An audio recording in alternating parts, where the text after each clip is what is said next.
सभी को मेरा नमस्कार। साथियों, स्वागत है आपका अपने YouTube चैनल प्रवीण ढूंढुआ में। तो मेरे प्रिय बीएलओ साथियों, आज की वीडियो का टॉपिक रहेगा फॉर्म नंबर 7 मैनुअली किस प्रकार से भर सकते हैं मतदाता की मृत्यु हो जाने के केस में, यानी after death form number 7 manually किस प्रकार से फिल कर सकते हैं। आप सभी को पता है 1 अगस्त 2022 से फार्मों का फॉर्मेट बिल्कुल चेंज हो गया है। जैसे पहले हम फार्म फिल करते थे उनसे बिल्कुल अलग से फॉर्मेट आ चुके हैं। और उसके अलावा आप सभी को पता है एक ग्रूड ऐप के माध्यम से सभी बीएलओ काम कर रहे हैं, लेकिन आपको इस फॉर्म की भी जानकारी होनी अति आवश्यक है, क्योंकि बहुत बार यह फॉर्म भी मैनुअली भर के देना पड़ सकता है। तो साथियों, वीडियो शुरू करते हैं।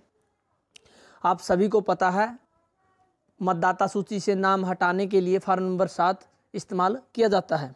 तो हमने फॉर्म नंबर 7 ले लिया है।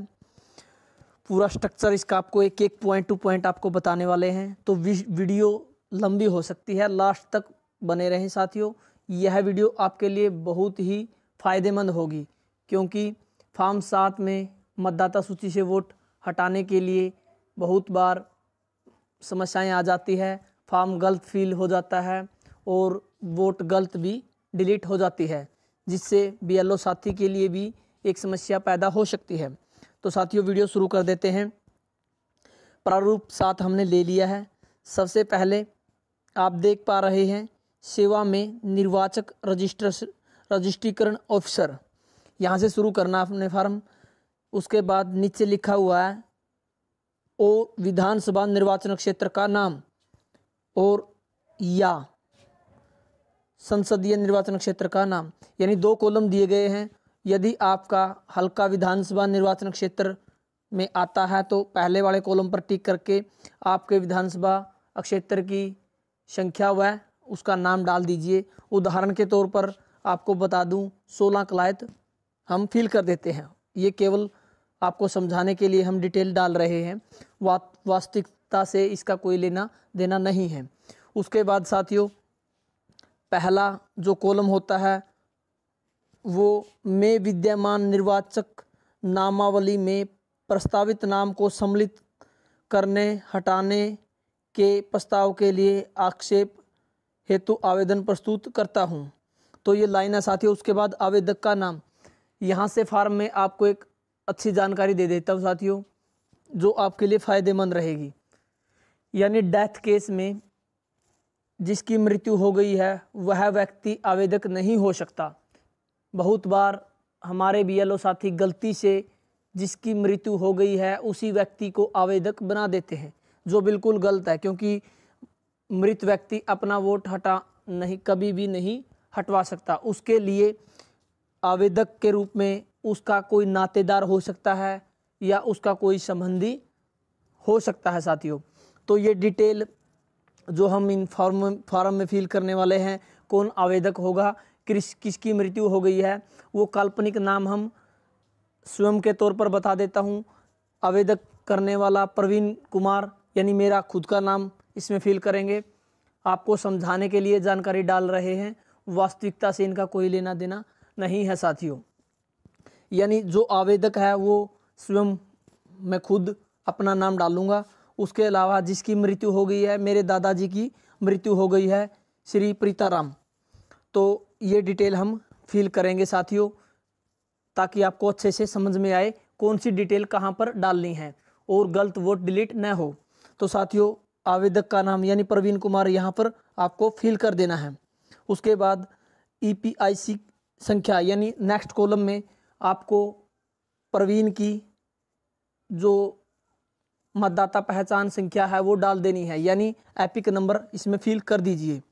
उसके बाद समय का मोबाइल नंबर, यानी मेरे समय का खुद का मोबाइल नंबर पहले कॉलम में डाल दिया जाता है। उसके बाद नातेदार का मोबाइल नंबर, यानी मेरे पास यदि मेरा स्वयं का मोबाइल नंबर नहीं है तो मेरे किसी संबंधी का मोबाइल नंबर भी मैं डाल सकता हूँ। जो ये मोबाइल नंबर डालने का ऑप्शन है वो बिल्कुल नया ऐड हुआ है, तो जो बहुत अच्छा प्रयास है। उसके बाद नंबर 2 पर आता है साथियों आवेदक आक्षेप का विकल्प समुचित विकल्प पर सही या निशान लगाए कोई एक। यानी 3 प्रकार से हम वोट डिलीट करवा सकते हैं, जैसे कि रिक्वेस्ट की जा सकती है, ठीक है, उसके बाद ऑब्जेक्शन किया जा सकता है और सेल्फ डिलीशन। 7 नंबर में 3 प्रकार से हम ऑप्शन चूज कर सकते हैं साथियों। हिंदी में बता देता हूं आपको। पहले कॉलम में मैं वर्तमान नामावली में पहले से सम्मिलित नीचे उल्लेखित व्यक्ति के नाम को निम्नलिखित कारणों में से किसी एक कारण से हटाने का अनुरोध करता हूं, यानी रिक्वेस्ट करता हूं। इस ऑप्शन में रिक्वेस्ट की जाती है। उसके बाद मैं निम्नलिखित कारणों में से किसी एक कारण से वर्तमान नामावली में नीचे उल्लेखित व्यक्ति के नाम को सम्मिलित करने के प्रस्ताव पर आक्षेप करता हूं। यानी जो दूसरा ऑप्शन है वो कहां पर इस्तेमाल होगा साथियों? कोई व्यक्ति वोट बनवाने के लिए आवेदन करता है बीएलओ साथी के पास, और उसी के साथ साथ वोटर कार्ड बनने से पहले ही कोई व्यक्ति ऑब्जेक्शन कर देता है कि इसका वोट नहीं बनाया जा सकता किसी भी कारण से, जो कारण नीचे दिए गए हैं। तीसरे ऑप्शन में मैं निम्नलिखित कारणों में से किसी एक कारण से निर्वाचक नामावली में से अपने नाम को हटाने का अनुरोध करता हूं। किसी एक कारण से नीचे कारण दिए जाते हैं साथियों। तो तीसरा ऑप्शन क्या है? सेल्फ डिलीशन के लिए। तो यहाँ पर तीसरा ऑप्शन तो बिल्कुल भी नहीं होगा। यानी जो आवेदक है वो कोई और है और जिसकी मृत्यु हो गई है उसकी डिटेल हम नीचे डालेंगे। यानी जिसकी मृत्यु हो गई है वो सेल्फ वोट नहीं कटवा सकता, स्वयं वोट नहीं कटवा सकता। तो ये तीसरा ऑप्शन हम नहीं चूज कर सकते। दूसरा ऑप्शन हम पहले ही बता चुके हैं, ऑब्जेक्शन के लिए इस्तेमाल किया जाता है। कोई वोट बनवाने के लिए आवेदक आता है, किसी कारणवश कोई व्यक्ति वोट बनने से पहले ऑब्जेक्शन कर देता है कि इसकी मृत्यु हो गई है या इसकी आयु नहीं है। तीसरा ऑप्शन ये यहाँ नहीं रहता, यानी स्थायी रूप से स्थानांतरित हो गया है, पहले से नामांकित है, यानी इसका पहले से वोट है और भारतीय नागरिक नहीं है। इन कारणों से पहले से ही ऑब्जेक्शन कर देता है तो दूसरा ऑप्शन चूज किया जाता है। तो हम इस केस में, डेथ केस में, पहले ऑप्शन को ही सिलेक्ट करेंगे। यानी रिक्वेस्ट की जा रही है आवेदक की तरफ से कि मृत व्यक्ति की वोट मतदाता सूची से हटा दी जावे। उसके बाद ये ऑप्शन सिलेक्ट करने के बाद आपको वोट हटाए जाने का कारण सेलेक्ट करना है, यानी किस कारण से मतदाता सूची से वोट कटवाया जा रहा है। तो पहला ऑप्शन मृत्यु, दूसरा ऑप्शन आवश्यक यानी उम्र नहीं है, आयु नहीं है, तीसरा ऑप्शन है अनुपस्थित स्थायी रूप से स्थानांतरित यानी शिफ्टेड हो गया है या वहाँ नहीं मिल रहता, और जो फोर्थ ऑप्शन है पहले से नामांकित यानी पहले से ही उसकी वोट बनी हुई है, मतदाता सूची में नाम है, और लास्ट ऑप्शन होता है भारतीय नागरिक नहीं है। तो आप सभी को पता है ये फार्म हम डेथ केस के लिए अप्लाई कर रहे हैं, तो पहला ऑप्शन मृत्यु सेलेक्ट कर लेते हैं। ये मैं डिटेल में साथियों इसलिए समझा रहा हूँ आपको ताकि सभी बीएलओ साथियों को ये बात समझ में आए कि मृत्यु के केस में किस प्रकार से वोट हटाई जाती है, फार्म किस प्रकार से मैन्युअली फिल किया जाता है। उसके बाद साथियों मृत्यु प्रमाण पत्र संलग्न, यानी जिस भी व्यक्ति की मृत्यु हो गई है उसका आपको डेथ सर्टिफिकेट, मृत्यु प्रमाण पत्र फार्म के साथ बिल्कुल अति आवश्यक अटैच कर देना है, क्योंकि बाद में बहुत सारी समस्याएं खड़ी हो जाती है। कई बीएलओ मृत्यु प्रमाण पत्र नहीं ले पाते और बाद में पता चलता है कि किसी ने वैसे ही इसको मृत दिखाकर वोट कटवा दी है, और जब मतदान होता है तो वहाँ पर बहुत बड़ी समस्या खड़ी हो जाती है साथियों। तो जिसकी मृत्यु हो गई है मृत्यु प्रमाण पत्र यहाँ पर संलग्न करना है, यानी जो मेरे दादाजी की मृत्यु हो गई है मैं मेरे दादाजी का जो मृत्यु प्रमाण पत्र है वो संलग्न कर देता हूँ। उसके बाद साथियों ऐसे व्यक्ति के ब्यौरे जिसके संबंध में आक्षेप किया गया है, यानी जिसकी वोट कटवाने के लिए इस फार्म को फिल किया जा रहा है उसकी डिटेल आपको तीसरे कॉलम में डालनी है। यानी मेरे दादाजी की, श्री प्रीताराम जी की डिटेल आपको इस कॉलम में डालनी है।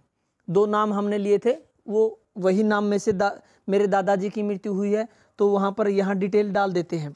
यानी प्रीताराम नाम डाल दिया, उसके बाद उपनाम यानी कोई नाम के साथ कुछ नाम है तो वो उपनाम में डाल देते हैं। उसके बाद EPIC संख्या, यानी यहाँ पर मेरे दादाजी की एपिक संख्या, मतदाता पहचान पत्र की जो संख्या है वो डाल देनी है। उसके बाद मकान नंबर डालना है हमारा यहाँ। उसके बाद गलीय क्षेत्र, मोहल्ला, नगर, ग्राम, डाकघर, पिन कोड, जिला, तहसील, राज्य संघ, राज्य क्षेत्र, इस प्रकार से ये डिटेल आपको फिल कर देनी है। उसके बाद घोषणा, ये बिल्कुल आप ध्यान से साथियों हर आवेदक से पढ़वाएं और साइन भी करवा लें।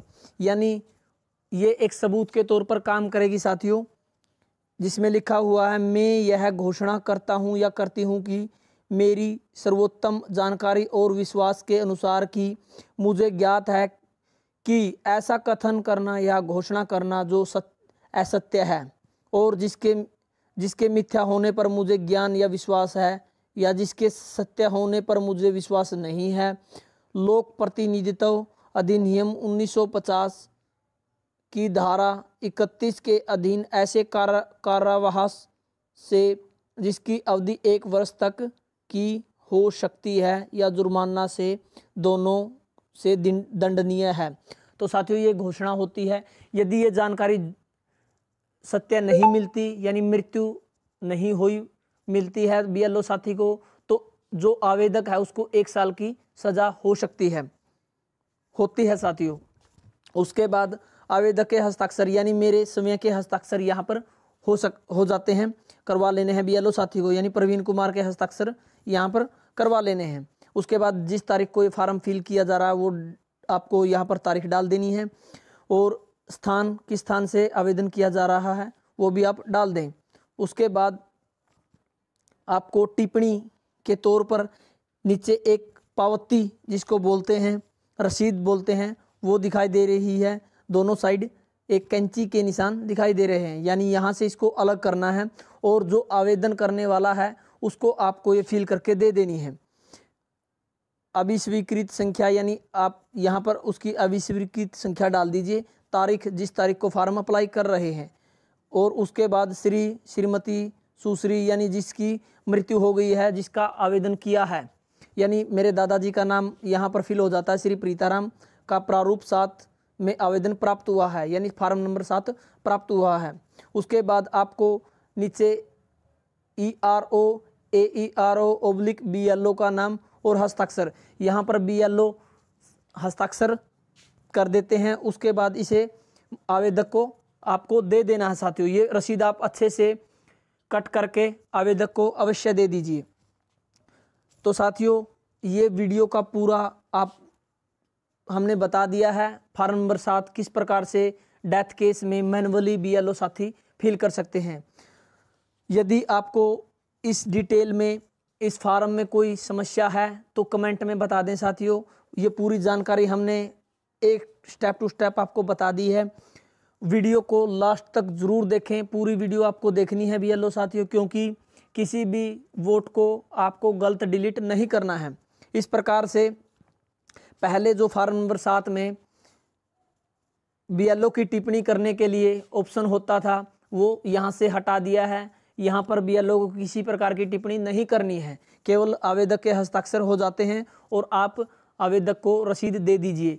इस प्रकार से ये फार्म कंप्लीट होता है साथियों। वीडियो कैसी लगी कमेंट में ज़रूर बताएं। आपका दिन शुभ हो। वीडियो देखने के लिए धन्यवाद।